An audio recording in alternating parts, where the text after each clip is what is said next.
hari ini, kita akan membahas Injil Markus, bab demi bab, ayat demi ayat. Kebanyakan ahli Alkitab setuju bahwa Injil Markus adalah yang paling awal ditulis di antara keempat Injil. Mungkin karena ini adalah buku pertama yang ditulis. Kalimat-kalimat Markus lebih pendek dibandingkan Injil lainnya. Kalimat pendek berarti penjelasannya tidak panjang. Namun, Injil-Injil lain yang mengikutinya memiliki kalimat yang panjang dan deskriptif. Jadi ketika mempelajari Markus, ada baiknya meletakkan Injil lainnya di samping dan membacanya secara berdampingan. Tidak ada catatan tentang kelahiran Yesus dalam Injil Markus. Langsung bergegas ke dalam pelayanan Yesus dari awal. Penggunaan kata segera atau seketika atau langsung yang sering juga menunjukkan hal ini. Injil Markus menunjukkan dengan baik bagaimana Yesus sepenuhnya melakukan apa yang Bapa minta kepadanya. Ketika saya pertama kali memulai pelayanan pastoral, lebih dari 30 tahun yang lalu, buku pertama yang saya bagikan dengan anggota gereja saya adalah Injil Markus. Saya pikir itu karena saya ingin melayani dengan penuh semangat seperti Yesus Tuhan kita. Sekarang, ketika seorang pendeta yang telah pensiun dari pelayanan pastoral mengambil kembali Injil Markus, itu karena dia ingin menghidupkan kembali sedikit semangat itu. Saya telah melihat banyak misionaris di ladang misi dan para pemimpin lokal yang mereka angkat juga menginginkan hal ini. Saya telah melihat banyak yang ingin memulihkan semangat mereka dari masa lalu. Itu alasan lain mengapa saya mengambil Markus lagi. Jadi, ini adalah buku dengan mempertimbangkan para hamba Tuhan di ladang misi. Ketika belajar dengan buku ini, saya mendorong Anda untuk memanfaatkan, renungkan, diskusikan di akhir setiap bab. Akan bermanfaat jika beberapa orang berkumpul dalam kelompok kecil dan mempelajarinya, dan kemudian menggunakan apa yang telah mereka pelajari sebagai dasar untuk khotbah atau studi Alkitab mereka sendiri. Adalah apologis Justin Martyr, sekitar 150 m, yang menyebut Injil Markus sebagai memoir Petrus. Seperti yang dikatakan pendeta Amerika William Lane, ada saat-saat dalam Injil Markus ketika kita mendengar suara Petrus. Ketika kita membaca Injil Markus, kita dapat membuatnya lebih nyata dengan memikirkan tentang temperamen Petrus, suara Petrus, ekspresi wajah Petrus yang kita bayangkan dimiliki Petrus. Tapi pada akhirnya, yang harus tetap di hati kita adalah, tentu saja, Anak Allah, Tuhan kita Yesus Kristus, yang bertanya, "Menurut kamu siapakah aku?" Mari kita masuk ke bab 1. Ayat 1. Satu inilah permulaan Injil tentang Yesus Kristus, Anak Allah. Penerima utama Injil Markus adalah orang-orang kudus di Roma. Ini terjadi selama pemerintahan Kaisar Nero. Untuk melarikan diri dari penganiayaan Nero, orang-orang kudus di Roma bersembunyi dan beribadah di gereja bawah tanah katakomba, pinggiran kota Roma. Beberapa tahun yang lalu, saya turun ke gereja bawah tanah ini di katakomba. Dilukis di beberapa ruang ibadah bawah tanah yang remang-remang adalah gambar kapal yang melambangkan kitab Yunus. Saya merasa seolah-olah orang-orang kudus saat itu, yang satu-satunya harapan mereka adalah dalam Tuhan yang telah bangkit, menyambut saya dengan bertepuk tangan. Bagaimana mereka beribadah? Jika Rasul Petrus datang untuk berkhotbah kepada mereka pada suatu hari Minggu, bagaimana ia akan berkhotbah? Saya pikir kita dapat mendengar seluruh Injil Markus, dimulai dengan ayat 1 dari teks kita, dengan lebih jelas jika kita mendengarkannya seolah-olah Rasul Petrus sedang berkhotbah kepada gereja bawah tanah di katakomba.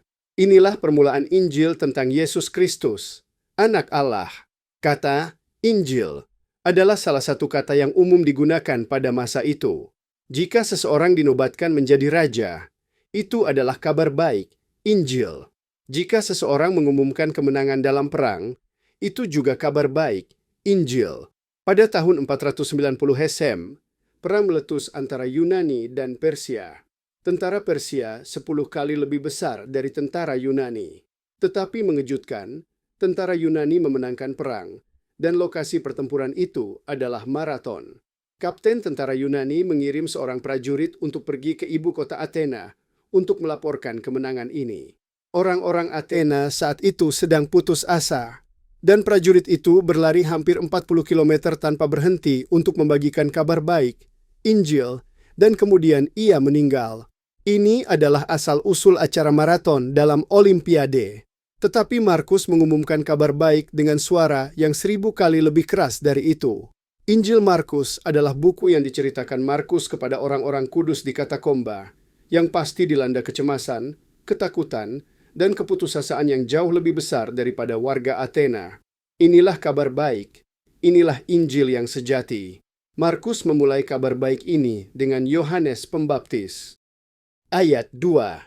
2 seperti yang tertulis dalam kitab Nabi Yesaya, "Lihatlah, aku menyuruh utusanku mendahului engkau, yang akan mempersiapkan jalan mu." 3. Suara orang yang berseru-seru di padang gurun, "Persiapkanlah jalan untuk Tuhan, luruskan jalan baginya." 4. Demikianlah Yohanes Pembaptis tampil di padang gurun dan menyerukan, "Bertobatlah dan berilah dirimu dibaptis, dan Allah akan mengampuni dosamu." 5. Lalu datanglah kepadanya orang-orang dari seluruh daerah Yudea dan semua penduduk Yerusalem, dan sambil mengaku dosanya mereka dibaptis olehnya di sungai Yordan. Pelayanan Yohanes Pembaptis berada di padang gurun. Padang gurun adalah tempat di mana para nabi bertemu dengan Tuhan. Musa bertemu dengan Tuhan di Gunung Sinai, sebuah padang gurun. Elia mendengar suara Tuhan di Gunung Horeb, juga di padang gurun. Dengan cara ini, padang gurun adalah tempat di mana para nabi bertemu dengan Tuhan. Di padang gurun inilah Yohanes Pembaptis berseru, "Persiapkanlah jalan untuk kedatangan Tuhan." Yohanes Pembaptis membaptis di sungai Yordan dalam baptisan pertobatan, karena pertobatan dosa diperlukan untuk menyambut Tuhan yang akan datang. Tetapi tujuan baptisan ini adalah untuk mempersiapkan kedatangan Tuhan, bukan untuk baptisan itu sendiri. 6. Yohanes memakai jubah bulu unta dan ikat pinggang kulit, dan makanannya belalang dan madu hutan. 7. Inilah yang diberitakannya, "Sesudah aku akan datang, ia yang lebih berkuasa daripadaku membungkuk, dan membuka tali kasutnya pun aku tidak layak." 8. Aku membaptis kamu dengan air, tetapi ia akan membaptis kamu dengan Roh Kudus. Jika seseorang bertanya kepada saya siapa Yohanes Pembaptis, saya akan menjawab bahwa dia adalah orang yang mengetahui dengan benar. Yohanes Pembaptis tahu siapa dirinya, dan dia tahu siapa Yesus. Kerendahan hati berasal dari mengetahui siapa diri Anda sebenarnya. Sengaja merendahkan diri bukanlah kerendahan hati. Yohanes Pembaptis tidak dengan sengaja merendahkan dirinya. Dia tahu persis siapa dirinya, dan dia jujur tentang hal itu. Ketika Yohanes Pembaptis berada di penjara, keraguan tentang Yesus muncul. Jadi dia mengirim murid-muridnya kepada Yesus dan bertanya, "Engkaukah yang akan datang itu, atau haruskah kami menantikan orang lain?" Mat 11:3. Teman-teman, inilah wujud kerendahan hati. Kejujuran seperti ini tentang diri sejati seseorang adalah wujud kerendahan hati, dan inilah siapa Yohanes Pembaptis. Yesus menjawab, "Pergilah dan beritahukanlah kepada Yohanes apa yang kamu dengar dan lihat. Orang buta melihat, orang lumpuh berjalan, orang kusta menjadi tahir, orang tuli mendengar, orang mati dibangkitkan, dan kepada orang miskin diberitakan kabar baik." Mat 11:5. Setelah kata-kata ini, Tuhan menambahkan kata-kata ini, "Dan berbahagialah orang yang tidak menjadi kecewa dan menolak aku." Mat 11:6. Saya pribadi sangat menyukai ayat ini. Saya tidak tahu orang lain di dunia ini yang dapat berbicara dengan keyakinan seperti itu. Setiap kali saya melihat kata-kata keyakinan dari Yesus ini, saya merasa hati saya yang bergejolak menjadi tenang dan damai. Yohanes Pembaptis merujuk pada Yesus, berkata, "Ia harus makin besar, tetapi aku harus makin kecil." Yohanes 3:30. Siapapun yang hanya melihat kerendahan hati Yohanes Pembaptis dalam pernyataan ini kehilangan seluruh intinya. Kita perlu bertanya siapa yang membuat Yohanes Pembaptis mengaku seperti ini. Siapa yang membuat Yohanes Pembaptis melakukan ini? Itu adalah Yesus. Itu berarti kita perlu melihat Yesus terlebih dahulu. Siapapun yang benar-benar menyadari siapa Yesus harus membuat pengakuan seperti Yohanes Pembaptis. Petrus melakukan hal yang sama ketika Yesus memberinya tangkapan ikan sehingga perahunya tenggelam 2 kali. Petrus jatuh pada saat itu. Jatuh di hadapan Yesus. Dia mengaku, "Tuhan, pergilah daripadaku, karena aku ini seorang berdosa." Lukas 5:8. Ini terjadi pada semua orang yang benar-benar menyadari siapa Yesus. Teman-teman, Inilah kerendahan hati yang sejati. Kerendahan hati yang sejati hanya datang ketika kita benar-benar menyadari siapa Yesus. Yohanes Pembaptis mengatakan bahwa dia adalah orang yang membaptis dengan air dan Yesus adalah orang yang membaptis dengan Roh Kudus. Air tidak dapat mengubah hati seseorang secara mendasar. Hanya Allah Roh Kudus yang dapat mengubah hati seseorang secara radikal. Yesus membaptis dengan Roh Kudus untuk mengubah hati seseorang secara radikal. Ia harus makin besar, tetapi aku harus makin kecil. Ini adalah kata-kata yang diteriakan Yohanes Pembaptis karena sukacita yang luar biasa. Akhirnya, dia yang akan datang telah datang. Yohanes telah melihatnya. Itulah sebabnya dia sangat diliputi sukacita sehingga dia mengucapkan kata-kata ini. Oleh karena itu, kata-kata ini tidak diucapkan karena Yohanes Pembaptis rendah hati secara alami. Bulan menyembunyikan cahayanya ketika bertemu dengan matahari. Bukan karena bulan itu rendah hati, tetapi karena cahaya bulan harus hilang di hadapan cahaya matahari. Yesus adalah cahaya matahari. Setiap orang bijak, pemikir, atau filsuf di dunia ini hanyalah cahaya bulan. Yang mengejutkan, Yesus ini muncul di Yordan untuk dibaptis. 9 pada waktu itu datanglah Yesus dari Nazaret di tanah Galilea, dan ia dibaptis di sungai Yordan oleh Yohanes. 10 pada saat ia keluar dari air, ia melihat langit terkoyak, dan roh seperti burung merpati turun ke atasnya. 11 lalu terdengarlah suara dari sorga, "Engkaulah anakku yang kukasihi, kepadamulah aku berkenan." Mengapa Yesus, yang adalah cahaya matahari, menerima baptisan?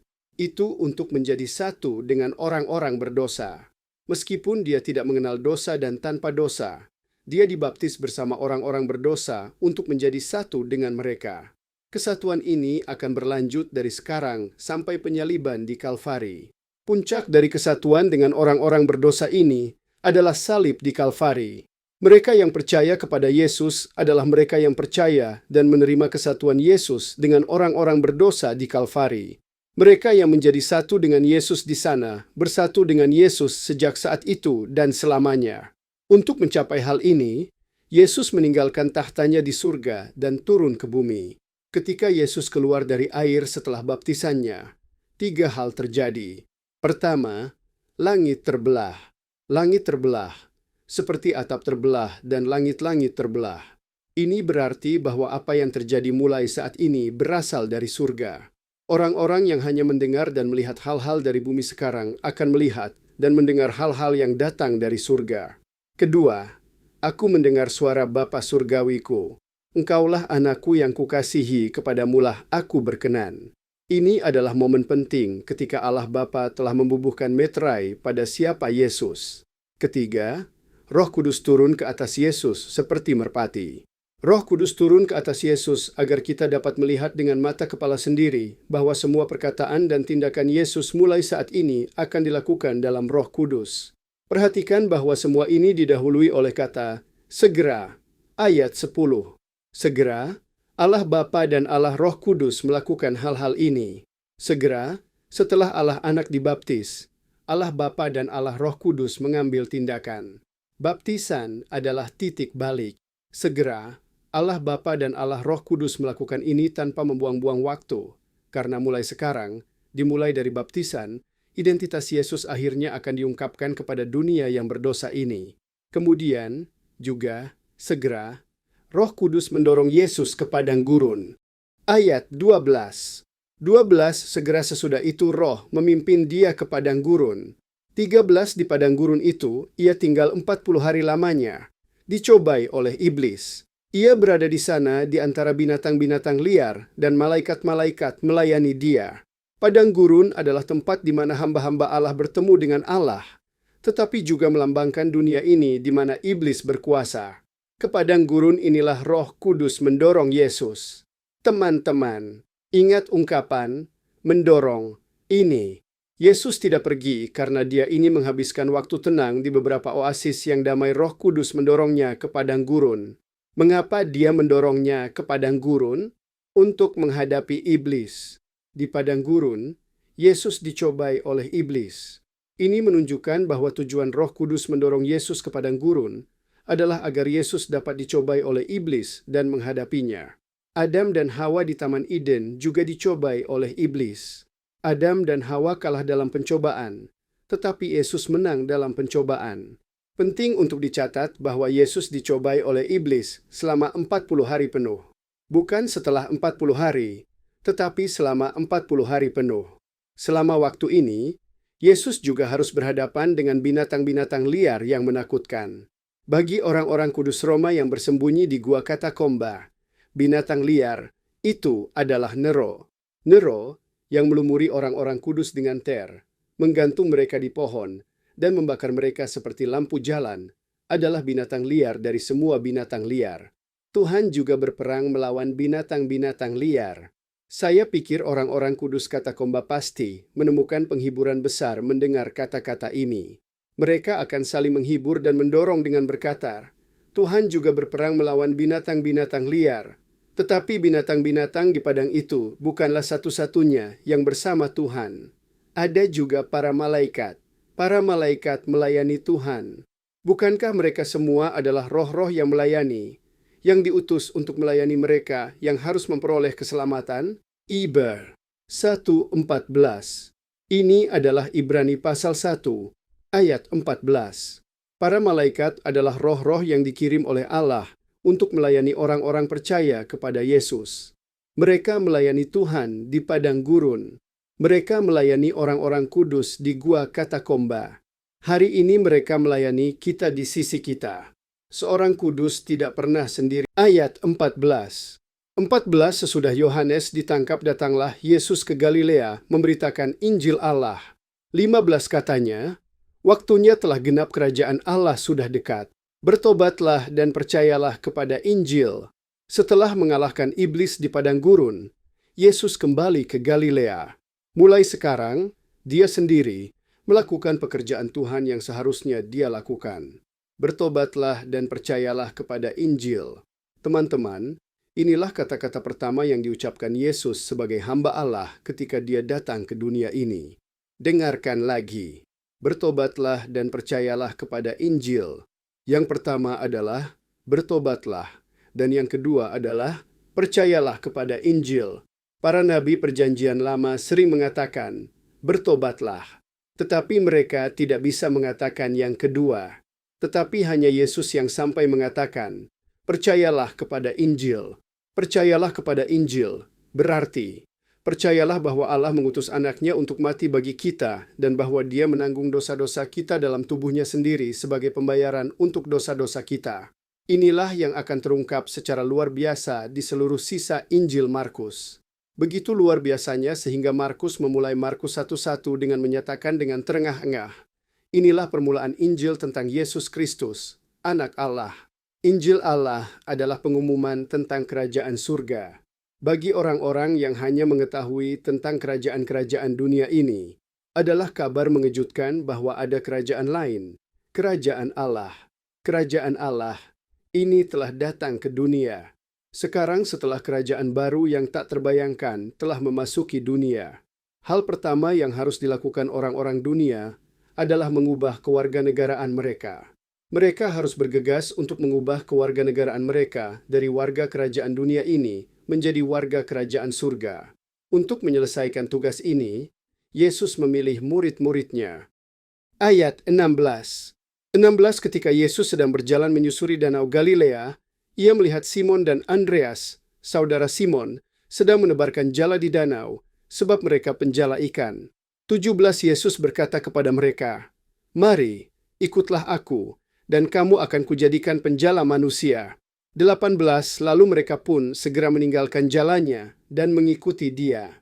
19 dan setelah Yesus meneruskan perjalanannya sedikit lagi, ia melihat Yakobus, anak Zebedeus, dan Yohanes, saudaranya, sedang membereskan jala di dalam perahu. 20 Yesus segera memanggil mereka dan mereka meninggalkan ayahnya, Zebedeus, di dalam perahu bersama orang-orang upahannya lalu mengikuti dia. Perhatikan betapa banyak penekanan diberikan pada kata segera. Ketika Yesus berkata, "Ikutlah aku," beberapa dari mereka segera meninggalkan jala mereka dan mengikutinya, dan beberapa dari mereka segera meninggalkan perahu mereka dan mengikutinya. Ini menunjukkan betapa luar biasanya kerajaan Allah yang Yesus bicarakan. Juga, mereka segera tertarik pada Yesus seperti paku pada magnet karena beberapa kekuatan yang tak tertahankan yang berasal darinya. Teman-teman, tidak ada rabi yang pernah melakukan ini sebelumnya. Seorang calon murid akan pergi kepada seorang rabi dan berkata, "Jadikan aku murid." Bukan rabi itu sendiri yang pergi kepada seseorang dan berkata, "Ikutlah aku." Karena para rabi tidak memiliki otoritas seperti itu. Mereka tidak memiliki kekuatan magnet. Siapapun yang berkata, "Ikutlah aku," harus mampu bertanggung jawab sampai akhir. Teman-teman, tidak ada seorang pun di dunia ini yang dapat bertanggung jawab sampai akhir. Tidak ada yang dapat bertanggung jawab sampai akhir. Hanya Yesus, Sang Alfa dan Omega, yang dapat bertanggung jawab sampai akhir. Kita semua ingin mengikuti seseorang, kita semua ingin meniru seseorang. Tetapi kebanyakan dari kita berhenti di tengah jalan karena kita melihat keterbatasan manusia dari orang-orang yang ingin kita ikuti. Tetapi Yesus adalah mata air yang terus memancar dalam diri kita menuju kehidupan kekal. Yohanes 4:13. Tidak pernah kering. Tidak peduli berapa banyak yang kamu minum, kamu tidak akan pernah bosan meminumnya. Ini adalah air kehidupan kekal yang membuat batinmu semakin vital semakin banyak kamu minum. Mereka tiba di Kapernaum. Setelah hari Sabat mulai, Yesus segera masuk ke dalam rumah ibadat dan mengajar. 22 mereka takjub mendengar pengajarannya, sebab ia mengajar mereka sebagai orang yang berkuasa, tidak seperti ahli-ahli Taurat. Para ahli Taurat selalu memiliki dukungan dari luar ketika mereka mengajar orang-orang. Mereka akan berkata, "Seorang rabi tertentu mengatakan ini," dan mereka akan menggunakan dukungan dari luar itu sebagai otoritas pengajaran mereka.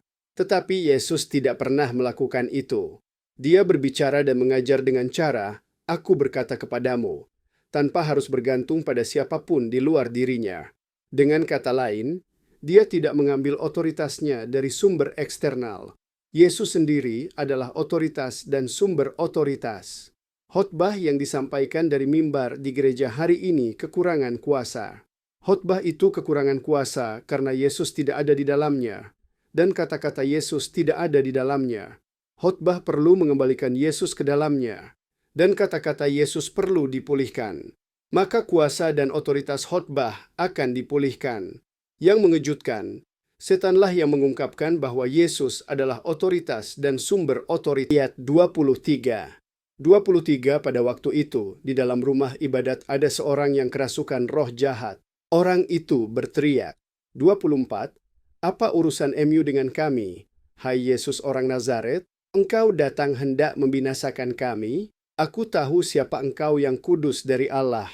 25 Tetapi Yesus menghardiknya. Katanya, "Diam, keluarlah daripadanya." 26 roh jahat itu menggoncang-goncang orang itu, dan sambil menjerit dengan suara nyaring, ia keluar daripadanya. 27 mereka semua takjub, sehingga mereka memperbincangkannya. Katanya, "Apa ini? Suatu ajaran baru." Ia berkata-kata dengan kuasa. Roh-roh jahat pun diperintahnya, dan mereka taat kepadanya.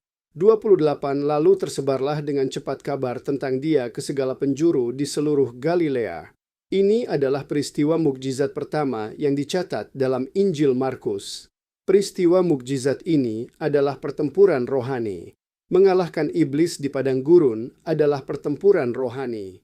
Mengusir setan di sini juga merupakan pertempuran rohani. Sangat penting bahwa Markus mencatat pertempuran rohani ini sebagai peristiwa mukjizat pertama dalam Injil Markus. Markus menunjukkan bahwa Yesus adalah Raja alam rohani.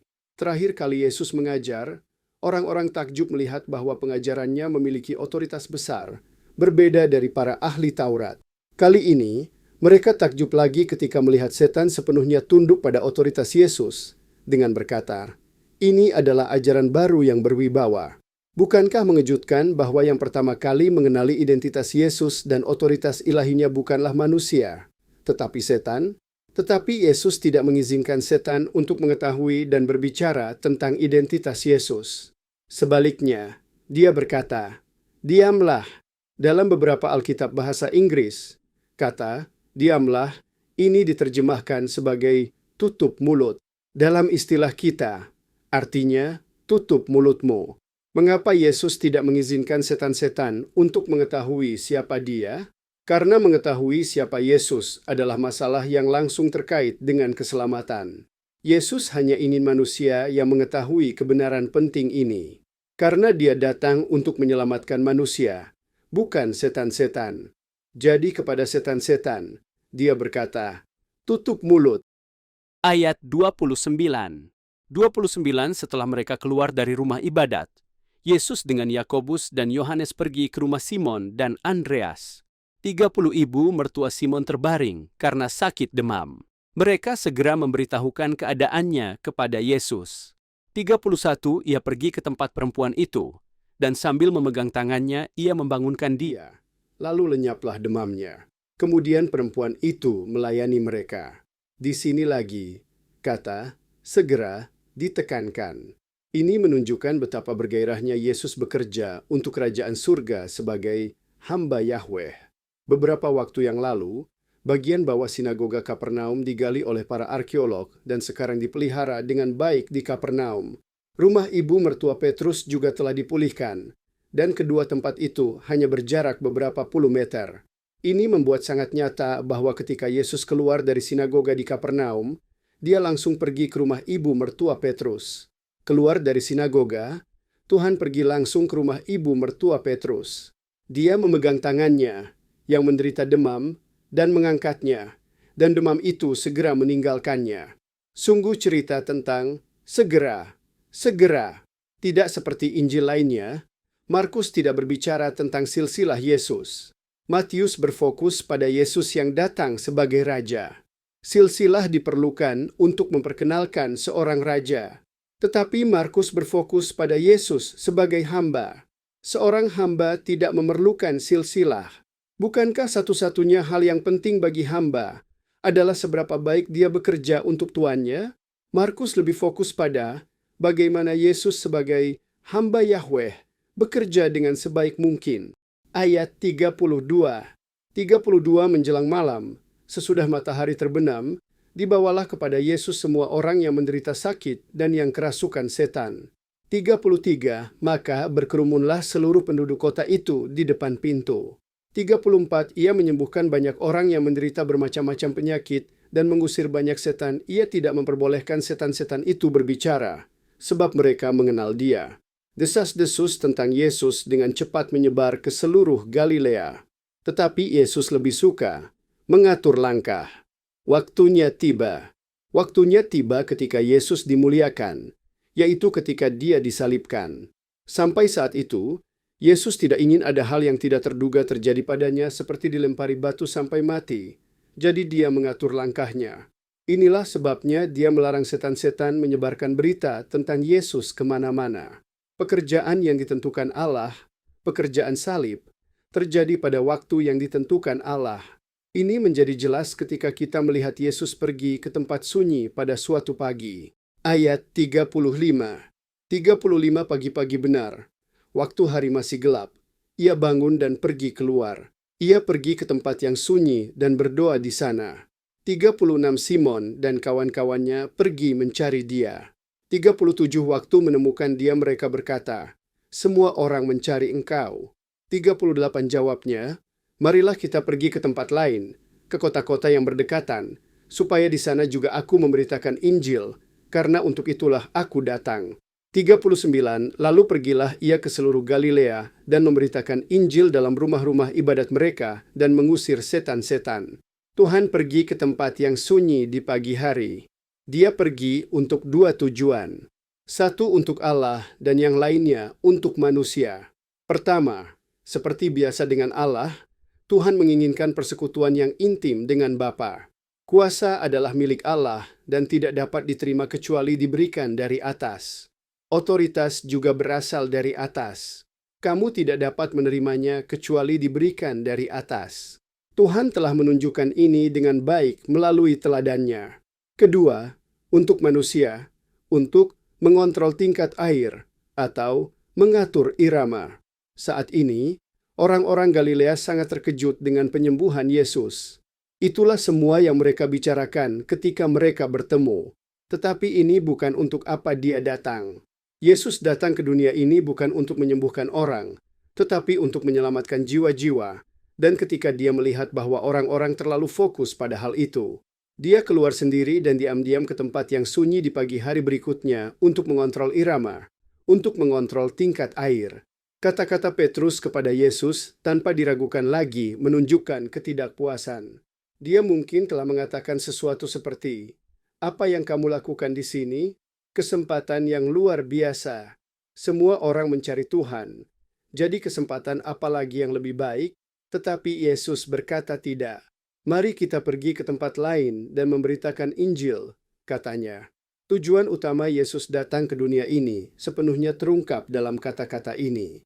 Dalam menyembuhkan orang kusta, kita melihat dengan jelas apa yang ada di lubuk hati Yesus. Ayat 40. 40 seorang yang sakit kusta datang kepada Yesus, dan sambil berlutut di hadapannya ia memohon bantuannya. Katanya, "Kalau engkau mau, engkau dapat mentahirkan aku." 41 maka tergeraklah hatinya oleh belas kasihan. Lalu ia mengulurkan tangannya, menjamah orang itu dan berkata kepadanya, "Aku mau, jadilah engkau tahir." 42 seketika itu juga lenyaplah penyakit kusta orang itu, dan ia menjadi tahir. 43 segera ia menyuruh dia pergi dengan peringatan keras. 44 Ingatlah, jangan ceritakan apa-apa tentang hal ini kepada siapapun, tetapi pergilah, perlihatkanlah dirimu kepada imam dan persembahkanlah untuk pentahiranmu persembahan yang diperintahkan oleh Musa sebagai bukti bagi mereka. 45 Tetapi orang itu pergi memberitakan peristiwa itu dan menyebarkannya kemana-mana, sehingga Yesus tidak dapat lagi terang-terangan masuk ke dalam kota. Ia tinggal di luar di tempat-tempat yang sunyi, namun orang terus juga datang kepadanya dari segala penjuru. Ini lagi-lagi, segera, segera. Frasa ini muncul 41 kali dalam seluruh kitab Markus, 10 kali hanya dalam pasal 1. Kita mendapatkan gambaran jelas bagaimana Yesus bekerja dan bergerak dengan begitu mendesak sebagai hamba Yahweh. Ini adalah peristiwa mukjizat ketiga Tuhan. Mukjizat pertama adalah menyembuhkan orang yang kerasukan setan. Yang kedua adalah membangkitkan ibu mertua Petrus. Dan menyembuhkan orang kusta ini adalah mukjizat ketiga. Pada waktu itu, tidak terbayangkan bagi orang Yahudi untuk menyentuh orang kusta. Namun Yesus, seorang Yahudi, menjamah seorang kusta. Rasa sakit jiwa orang kusta ini, yang terisolasi dari kemanusiaan, pasti jauh lebih besar daripada rasa sakit tubuhnya. Fakta bahwa Yesus menyentuh orang kusta ini adalah mukjizat tersendiri. Yesus mengasihani orang kusta ini. Ini adalah motivasi dan kekuatan pendorong di balik penyembuhannya. Kata asli untuk kasihan, splanknizomai, berarti terpelintir di usus. Dia mengasihani orang kusta itu sampai ususnya. Yesus terpelintir. Hatinya hancur. Teman-teman, hati ini adalah motivasi Yesus. Ini adalah motivasi untuk semua pelayanannya. Hati ini bukanlah hati manusia. Tangan yang menyentuh bukanlah tangan manusia. Dan usus yang terpelintir bukanlah usus manusia. Tidak ada manusia yang dapat melakukan ini selain Allah. Bayangkan sukacita yang pasti dirasakan oleh orang kusta itu. Ketika Tuhan menyentuhnya, pasti terasa seperti gelombang energi yang kuat. Seolah-olah 1 juta volt listrik menjalar melalui seluruh tubuhnya. Setelah ini, dia pasti mengalami rasa sukacita dan kebebasan yang luar biasa yang sulit diungkapkan dengan kata-kata. Dan betapa senangnya Tuhan. Dia pasti senang karena dia berkata, "Aku mau, aku mau." Berarti, inilah yang benar-benar aku inginkan. Inilah kehendakku. Ketika Tuhan melihat bahwa wajah yang dibuat dalam gambar Allah telah menjadi wajah buruk seorang kusta, dia berkata, "Aku mau." Teman-teman, kata-kata ini tidak dapat dibaca hanya sebagai kata-kata tercetak. Itu tidak pernah diucapkan dengan suara tenang. Bahkan jika itu diucapkan dengan suara tenang, suara tersembunyi di bawahnya cukup keras untuk menggerakkan gunung. Pertimbangkan bahwa Allah menciptakan manusia dalam gambar Allah. Allah tidak pernah membuat manusia dalam gambar yang terdistorsi seperti orang kusta. Dia membuat mereka dengan gambar Allah yang mulia. Siapa yang membuat orang ini menjadi orang kusta yang begitu cacat? Iblis. Iblis, yang membenci Allah dan iri pada manusia yang diciptakan dalam gambar Allah, membuatnya seperti ini. Oleh karena itu, suara yang mengatakan, "Aku mau," tidak mungkin suara yang tenang. Karena hati Tuhan terpelintir di ususnya saat memandang wajah orang kusta yang cacat, suara itu pasti cukup keras untuk membuat semua gunung dan ladang tersapu. Teman-teman, inilah hati Tuhan kita untuk kita. Ketika wajah kita, yang dibuat dalam gambar Allah, menjadi gelap, juga gelap. Ketika wajah kita berseri-seri, wajah Yesus kita juga berseri-seri. Jika kamu percaya kamu diciptakan dalam gambar Allah, percayalah ini juga. Oleh karena itu, suaranya, "Aku mau," memang merupakan suara yang sangat keras. Teman-teman, ini adalah suara yang pasti dan teguh yang selalu diucapkan kepada semua umat pilihannya. Semoga kalian semua mendapat kasih karunia untuk mendengar suara ini pada jam ini.